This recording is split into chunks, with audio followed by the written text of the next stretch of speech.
So we are on our way to, these people are looking at me like I'm nuts. Well, maybe you are. We're on our way to the store. Well, no, we're gonna go get something to eat first because it's about noon. I have decided to start a little bit of a kind of self-discovery series, if you want to call it that.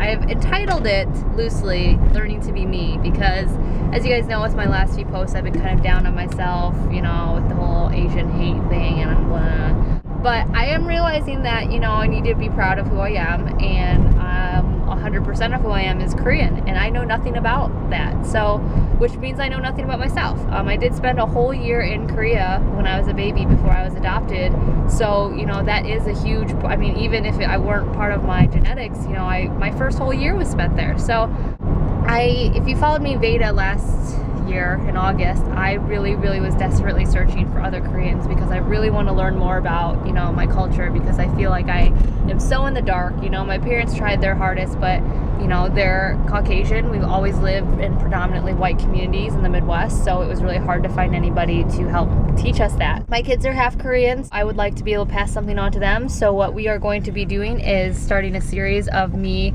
I don't know if we're gonna do it every week or maybe a few times a month. I haven't decided, you know, obviously with everything going on in my life. We're gonna do some cooking videos, kind of like Julie and Julia style, but without as much butter, even though I love butter, and without the cookbook.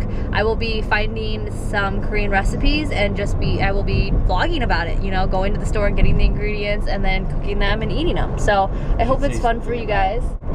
Criticisms. Oh, yeah, I mean, if you are Korean, or if you're very familiar with Korean culture, if I butcher a word or if I do something wrong, which I probably will, please, by all means, tell me that I'm doing it wrong, because, you know, I want this to be organic and authentic. I want to learn the right ways of doing stuff. So if you see that I'm doing something wrong, let me know. Obviously don't be mean, but I'd be happy for, you know, some constructive criticism in that aspect. So I hope you enjoy. This will be a lot of fun. Today we are starting out with bulgogi, which I probably butchered that word, and kimbap. I'm kind of cheating with the bulgogi because I already know how to make it. I am trying a new recipe this time, and the kimbap, I took a sushi class last year with a friend, and I know the rolling of it, but I don't know anything else. I know I like eating kimbap, but so this will be me making it. So yeah, I hope you guys enjoy. I thought while we were sitting here I would show you guys my bald spots are growing back in right here. This used to all be completely bare to like a triangle shape. Still a little bit bare right here, but now there's finally little chicken fuzz growing in. And see, these are the wrinkles that I talked about in my insecurities video. I'm showing you a really good view of me right now, but yeah, Lisa said it'll grow back. I know it'll grow back, but it's still upsetting. So if you're losing hair, no fear. It'll soon look like this. It's a little patchy, but it'll grow back. Hopefully. So we're actually right now because I think they have a pretty good Asian area. I'm not going to go to an Asian store if I don't have to. With kids, you don't want to go too many places. And this kind of stuff, I don't think there's anything really special that we need yet. But I always debate whether we get lechoy or kikamins. I grew up using lechoy. What did we? Huh.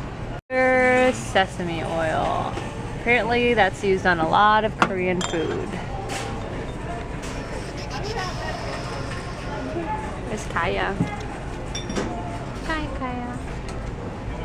2 chopped green onions, 4 cloves of minced garlic. This is what I'm working with here.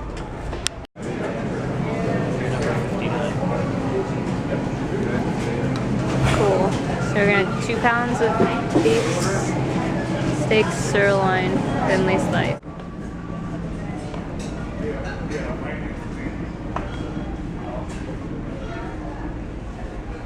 So we are looking for some yummy drinks.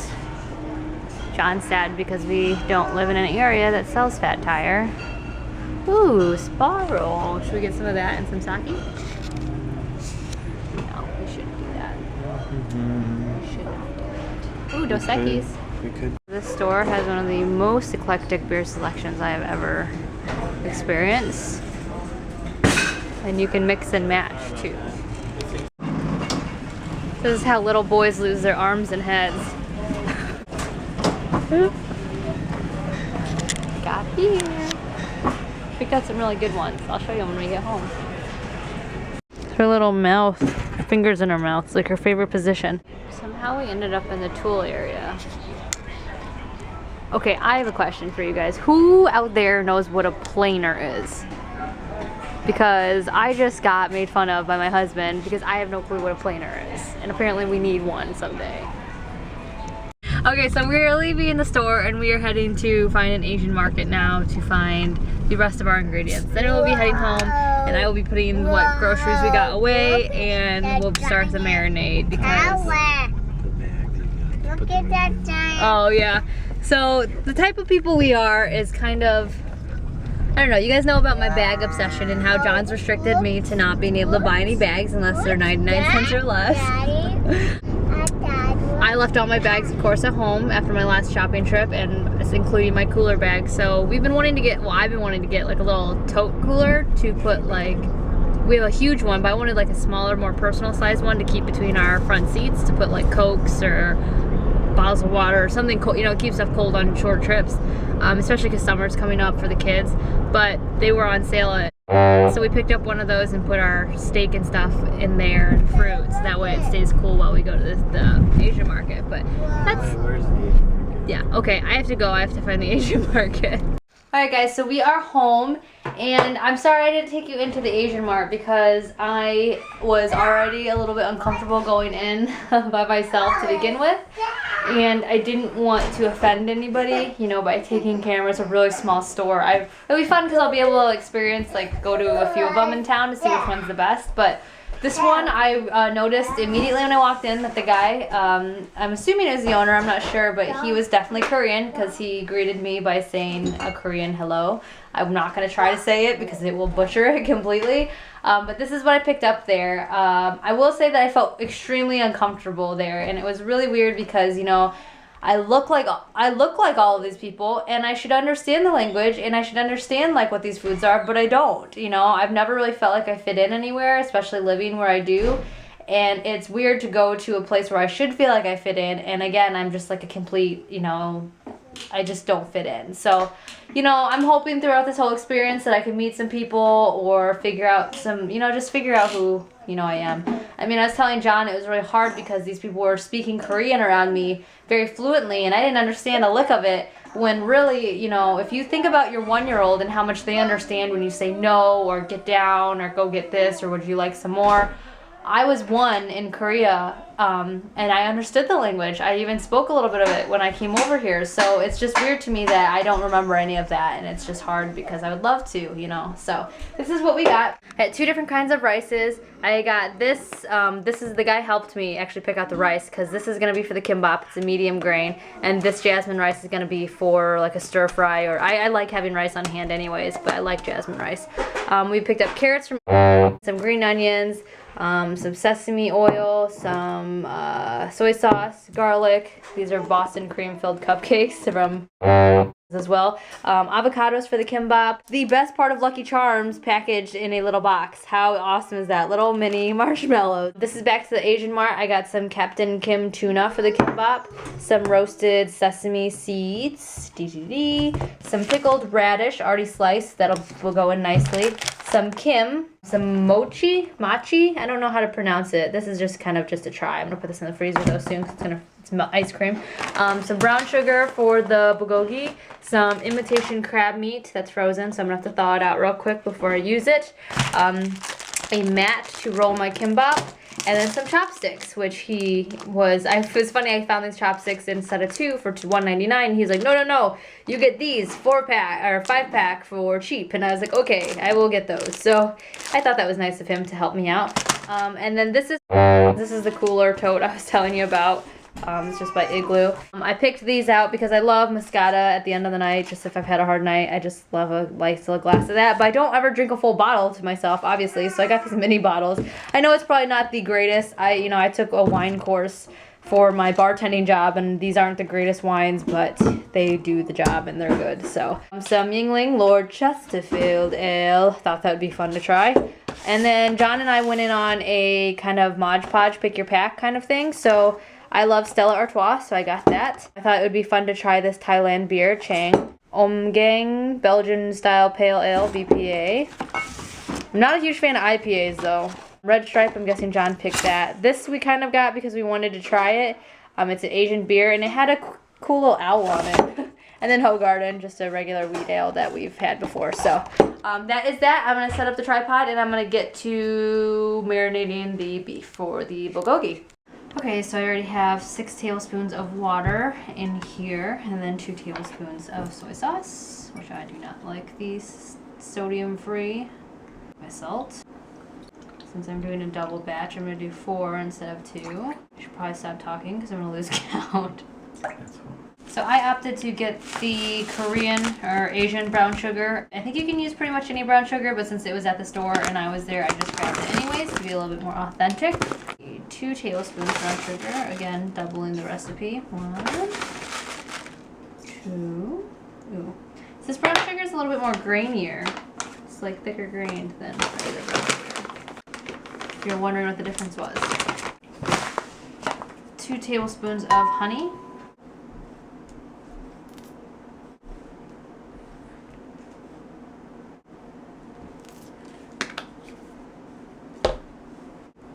2 tablespoons of sesame oil.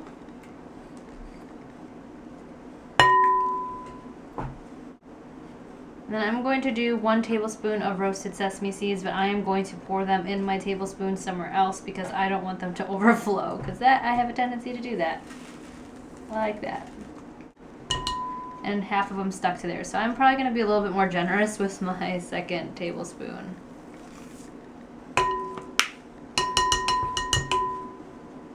As you can see. 2 chopped green onions, 4 cloves. 4 chopped. I'm gonna try to see if I can get some of this sesame seeds and honey out with my finger. That was a great idea, Kelly. It stuck to my finger. Okay. I don't know exactly how much of the green onion you're supposed to eat. I usually chop off that much and then use the rest, but again, not sure. Not a really big cook. Well, I am, just not of Asian food. Wish I could do it like really fast, like the, you know, the see, it scares me. I don't think your knife is sharp enough. Yeah, I don't think it is either. I need one of those really expensive German knives.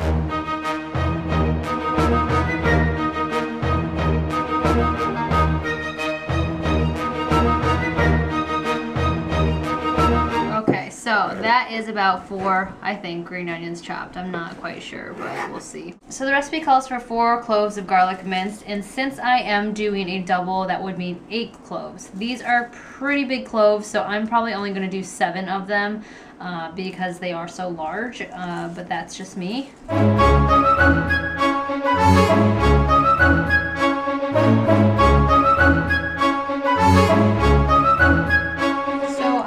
To use a garlic press, looks like this, just a regular KitchenAid one. I've had it since I got married, and I'm going to now press all the garlic in here.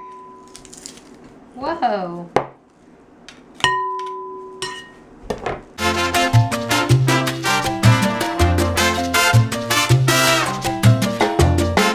Now this isn't usually the way that I make bulgogi. The other bulgogi recipe that I usually use, it takes a little bit more time and there's more ingredients, so I thought I would try this recipe that I found to see what it tastes like. And then 1/2 teaspoons of black pepper. This is my pepper grinder from my old job. My waitress. Smells really good. Just kind of eyeballing. So, alrighty. Ooh, black pepper. Okay. And then that is the marinade. So I guess we just... Gonna hand me the meat, John. Mix up the marinade. I washed my hands. I probably should have said that before this, so you might want to wash your hands if you haven't before you make it. So that is what my marinade looks like apparently. And then, so here is my thinly sliced sirloin. Like I said, our butcher was really, really nice to do this because last time I went to a butcher place, they kind of looked at me like I was crazy. I'm actually going to cut this again. She was like almost annoyed that I asked her to cut the beef for me, and I just didn't understand because I thought, wasn't that your job as a butcher? They sliced it very thinly for me, and like I said, this is 2 pounds. Actually, it's a little bit over 2 pounds, I noticed, so it's roughly a little bit over 2 pounds. As you can see, it's nice and thin. I'm actually going to cut it in half or maybe quarter the slices just so that they're not so long, but I don't think you have to do that. That's just a personal preference. So I am going to see if my knife is sharp enough.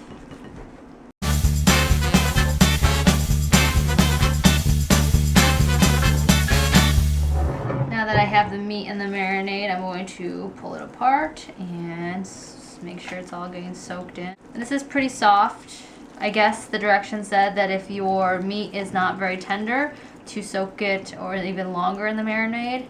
I am actually going to probably just cover it and let it sit in the refrigerator for about, I don't know, until we go to my mom's house in a few hours, and then it'll be extra marinated. See, nicely sliced. And these will shrink down a lot when you cook them. So, and the thinner you slice your steak, I've noticed in making this meal before, the faster it cooks on your skillet. And the idea of this is that you cook it at the table on the skillet. So, and then you eat it fresh off there with chopsticks or on lettuce wraps or in rice. So, there you have it. So we're gonna let that sit in the refrigerator. So we kind of skipped ahead. Right now I'm working on the kimbap, and these are the tuna flakes, which I will leave all of the links to the recipes on the site that I found them at the bottom of this video or on my blog post. But I am cooking the tuna flakes, like I said, for the kimbap. I had already put away the marinated beef or steak. It's in the refrigerator covered, and I thought I could just skip a few steps so that way you guys don't have to sit through a boring video. And that's me checking the recipe real quick because, yeah. These days we don't use cookbooks, we use iPads and iPhones and computers. So now what I'm doing is combining the sauce or sweetened liquid stuff that the rice goes in. I'm not really quite sure what they called it on the website. I'll have to check again. But like I said, I'll leave all the ingredients and the recipe to the ingredients underneath this video. Basically, all it consists of is sugar, salt, and vinegar. I actually did not have any regular vinegar or white wine vinegar. I only had red, and it still seemed to turn out okay. I'm still not quite sure what this purpose was, whether it was to make the rice a different consistency or to sweeten it, but whatever it was, it tasted good when we had it later. So I just mixed all of that up, and then after mixing that, I started to add the rice. Now the recipe called for 3 cups of rice, uncooked rice, which would make about 5 to 6 cups of cooked rice.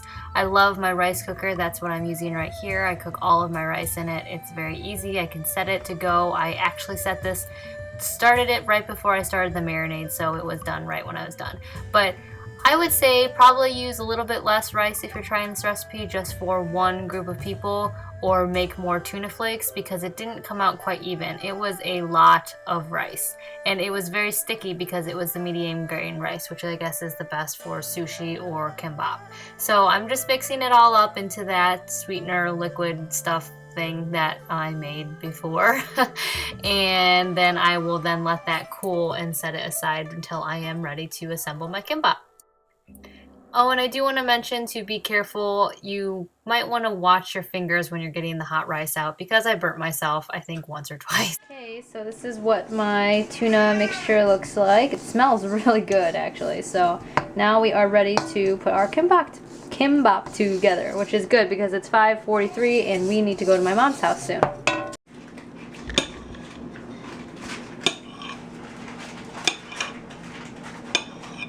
So we're going to slice the avocado, and then we're going to get our pickled radish out in our imitation crab meat, which this I actually let thaw because it was frozen when I got it. I know, Callie, you're not supposed to use kitchen knives. Just gonna dull them, blah, blah, blah. This is what your imitation crab meat's gonna look like. It's gonna come like this, and then individually wrapped. You don't have to cut anything, and you can actually eat this, I guess, just straight out of the packaging if you want. Some people do that. I'm not going to, however. I might bring them along in case people want to dip them. So I think we'll start off with 3. And then your pickled radish is also going to be in strips as well, so it makes all this real easy. Kai's upset because her paper bag fell on the floor. So So we'll set those aside. And if we need more, we can cut more, but right now I'm just gonna do that. So we have our tuna mixture, we have our vegetables, crab meat, and then we have our rice. So then you're gonna wanna take your sushi rolling mat out. The guy that sold it to me said that they're kind of all one and the same, so you don't really need to spend a whole lot of money on a very expensive one. This one I believe was only $1.99. I'm voiceovering right now because Kaya is clearly upset, as you can see, and crying, so that paper bag only lasted for a little bit in terms of keeping her occupied. So after you get your mat out, then you'll wanna get your seaweed, it's roasted seaweed out, or as it's known in Korea, kim, as in kimbap. So you'll get that out. I got the plain roasted. I guess there was another one that was called salted seaweed, but I didn't want it too salty with the sodium from the soy sauce. So I of course used my trusty knife once again to open that. When you're opening the packaging, you'll want to be careful not to break any of your kim or seaweed. I actually bought 2 packages just in case because I didn't know how handling the seaweed would go, and I didn't want to rip all of them in half and then have to go back to the store to get some more. So again, the seaweed is really cheap as well.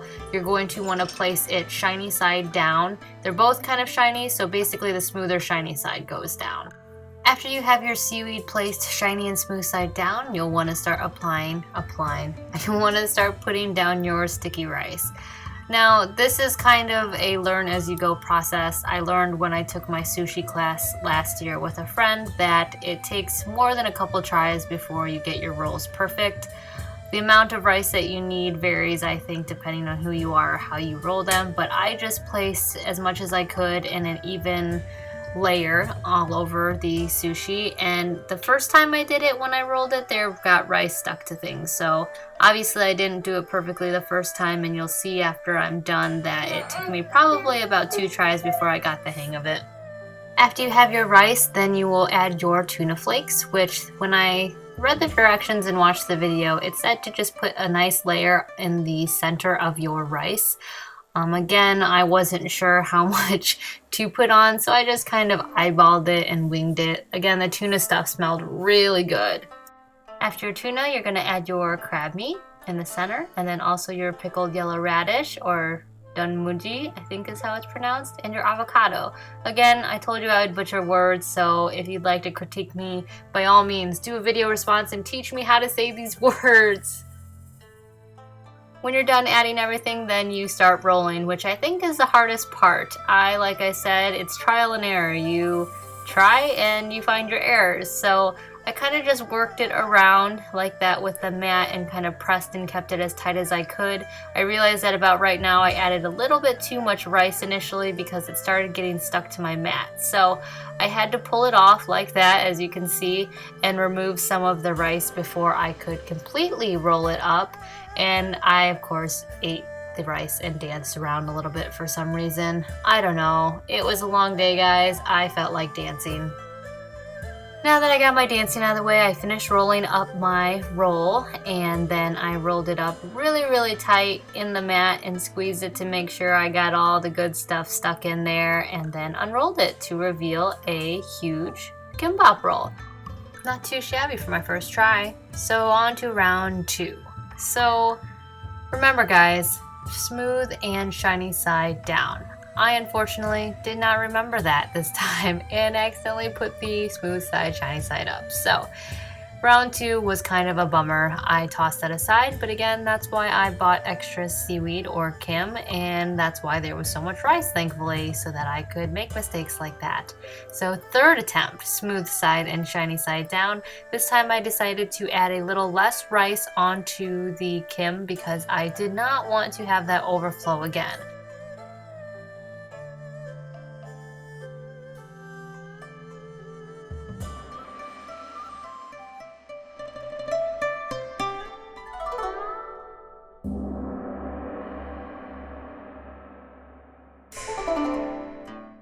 And again, now to try rolling my kimbap, and hopefully this time I won't get sticky rice everywhere. I actually cut off, as you can see, I didn't put rice all the way to the end this time, and I tried to limit myself. Unfortunately, this time I kind of squished some avocado into the mat. So again, you know, I'm not perfect. This is my first try doing it all around. So I rolled it up really nice and tight, realized that that end of the seaweed was not going to stick, so I actually thought to add some more sticky rice to that end, and I shoved it kind of in that crevice just to get that to stay shut. So as you can see, I did that 4 times all in all, and I got better by the 3rd and 4th try, thankfully. I then took some sesame oil and rubbed it lightly on each of the rolls to kind of give them a nice shiny sheen and to also add a little bit more flavor. I have noticed that with the Asian culture, they take a lot of pride in the way that their food looks and is presented. So I think that is why they go to all these extra steps to make sure that their food looks beautiful just as much as it tastes good. Finally, it was time to cut the kimbap. And again, I wish I had a sharper knife at this point because it was a little bit tough to get it through the seaweed wrap of the roll. I have a little bowl of water and a wet paper towel over there because I guess if you wet the blade of your knife, it does make it cut through the sticky rice a little bit easier, which I did find that to be true. Unfortunately, my knife was not sharp enough to cut through the seaweed as well, so after a while it started kind of getting like squished and some of my rolls didn't come out very nice. So those like that. I popped in my mouth to try, which I am happy to say that it was so yummy, which was good because you don't want to serve gross food to people. For those of you wondering what I did with the ends that I cut off and threw to the side, I didn't throw those away. I actually put them in a little container because my husband took them along to my parents' house and ate them because they were just as yummy as the rest of them, just not as pretty. So something that I forgot to get earlier was lettuce hearts. So these are, you can buy these at any store. They're wet because I just washed them. We are at my mom's house. We're gonna eat. Brought the leftover crab meat in case anybody wanted to eat it else, because it doesn't, I guess it doesn't taste the same if you refreeze it. So there's the crab meat. The kimbap turned out really well. John has the remnants over there. He brought it with him. That skillet is heating up and we're gonna eat it at the table, and there is the bulgogi. So I'm gonna start heating that up. And then you put the bulgogi in your lettuce wraps, or you can serve it over rice, which I think we have rice cooking in the rice cooker, and it should be pretty good. And usually you would wait for people, but my dad just got home and he's starving, and my mom is hungry, so we're gonna cook a little bit up to see how fast it takes.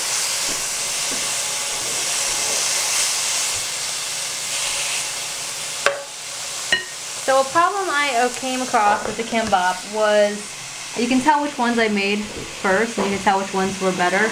They taste really good, but the knife that I was using was probably not sharp enough, so I need a sharper knife, and then maybe the cuts will be better. But here is the bulgogi. The longer you let your bulgogi marinate in this marinade, the better it will taste, in my opinion, because the juices will soak up. So it's nice and brown instead of pink, like it was earlier. So we will cook that up, and I'll show you what it looks like all put together. So like I said, you can either eat the rice and the bulgogi inside a lettuce wrap, or you can eat it over rice. I like it both ways. As you can see, John is sharing the soy sauce for the kimbap. Is that good? Today? Saturday. Okay. So it was you and he. Okay, so cooking was a success. Sorry I didn't vlog a lot during dinner, just we were busy eating. And we invited a family friend over to also join us. So, oh yeah, I'm just eating my marshmallows. Yeah, but everything turned out really, really well. It was really, really good. And the kimchi, or kimbap, kimchi, I don't like kimchi. I will attempt to make it sooner or later, but I'm not a huge fan, even though it's the national food of Korea. Next time I do this, I will not cook as much rice as the recipe called for. I will make more tuna flakes for the kimbap so I can make more kimbap, and I will definitely always double my recipe for the bulgogi, because bulgogi was like the perfect amount with a little bit of leftovers for 1, 2, 3, 5 adults. Like I said, I've cooked bulgogi before, so technically this was not me learning how to make it, but this was a different recipe which I found to be a lot easier, which I got the recipes for today's meals, which I probably will get a lot of them from the same place because they're just amazingly helpful. It's actually a website and vlog that Donna sent me, which thank you, Donna. I really appreciate it. I've had a lot of fun watching her videos. don't know if you can see that. That's what it's called. I'm not even going to try to pronounce the website or her name because I don't want to butcher it. So thank you, Mangchi. Okay, I did butcher it. For all the great recipes. I can't wait to cook my way through it. Like I said, I kind of feel like the whole Julia thing, except for we don't have similar names whatsoever. But yeah, so I think everything went really, really well. It did take me, I don't know, probably I got home at around 4 and started cooking, and I prepared everything. And if I wasn't vlogging at the same time, and if, you know, I was more organized, it would have only probably taken me an hour to get the marinade done and all the kimbap done and cut. Like I said, I would probably have benefited from a sharper knife. But considering I was trying to vlog and stuff, it did take me about probably an hour and a half to an hour and 45 minutes. But now if I redid this meal, which I will again because it was really, really good and my parents and everybody loved it, I would probably not vlog, and it would not take me as long. So, yeah, that's, I think, about it. And I will talk to you guys all later on my next vlog. But in regards to these cooking things, I hope to do another one in 2 weeks. We'll see how it goes, though. We spent quite a bit of money today, as you can tell probably. But yeah, I'm really excited to do more Asian cooking and maybe get some more Asian utensils for cooking and keeping them in stock in my house because today was a really fun experience. So, what do you think about the food tonight, John? It was really good. Really good? Yeah. Should I make it again? Mm-hmm. Yeah, I like the kimbap. Yeah. Anyways, I'll talk to you guys all later.